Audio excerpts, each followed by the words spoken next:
Hello friends, today we are going to discuss about carpal tunnel syndromes. So first we break the terms. Syndromes we already know, group of symptoms and signs, right?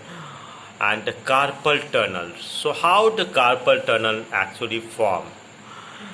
So we see over here, four bones are available over here. So four bones, trapezium, trapezoid, capitate and hamers, that are present below the wrist joints, and above the wrist joint there is a transverse carpal ligaments. So four bones and transverse carpal ligaments are actually forming the carpal tunnel. And inside the carpal tunnel, what are the content? There are 9 flexor tendons we are seeing in the sectional view, and this one is the median nerve, right? Yellow color median nerve. So what is actually happening in the carpal tunnel syndromes? If somehow the pressure inside the carpal tunnels increase, it will cause increased pressure over the median nerve, and just because of increasing pressure, the blood supply of the nerve, you are seeing minute red colored capillaries over here.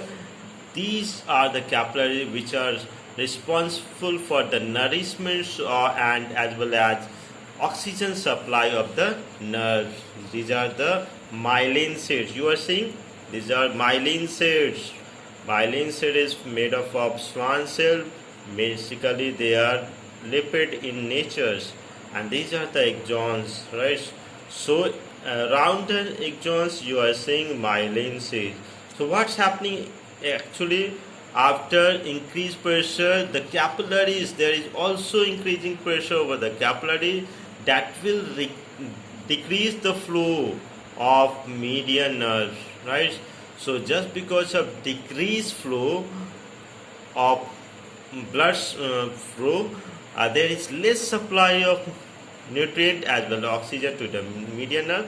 So it will first degenerate the myelin sheath, and ultimately there is a damaging occurs in the nerves, right? So what's exactly the symptoms after increasing pressure we are getting? The most important thing is we are getting paresthesia. The term paresthesia is very important. Paresthesia, we are getting in paresthesia we are getting numbness and tingling sensation, especially pin and needle type of numbness and tingling sensation we are getting.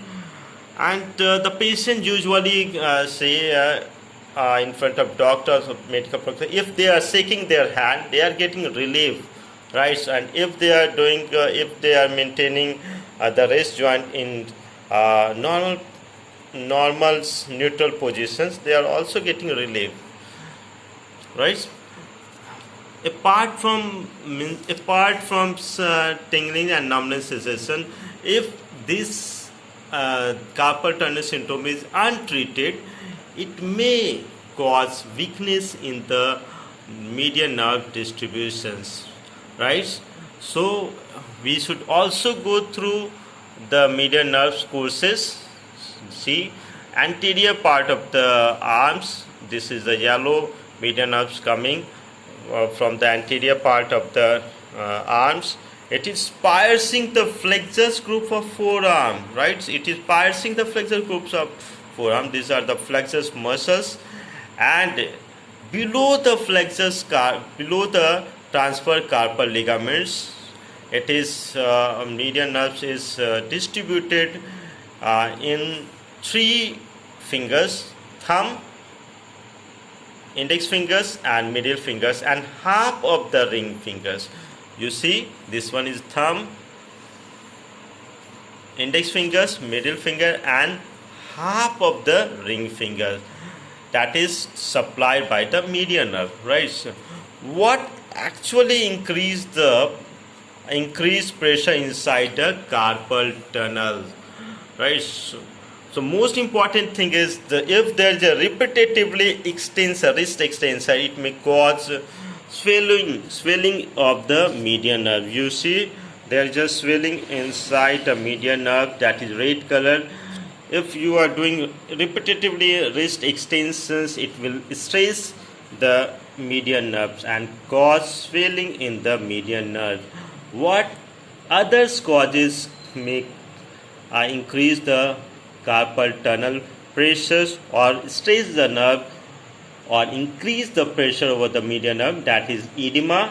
Edema may cause just because of hypothyroidism or any tissue injuries. There may also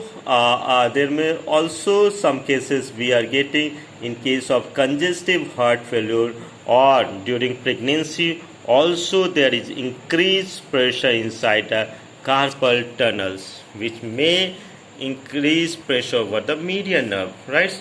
Apart from that, there may also increase pressures occurs in case of Colles fracture, that is a fractures of radius bones at the corticocancellous junction, and also during the Smith fractures, right?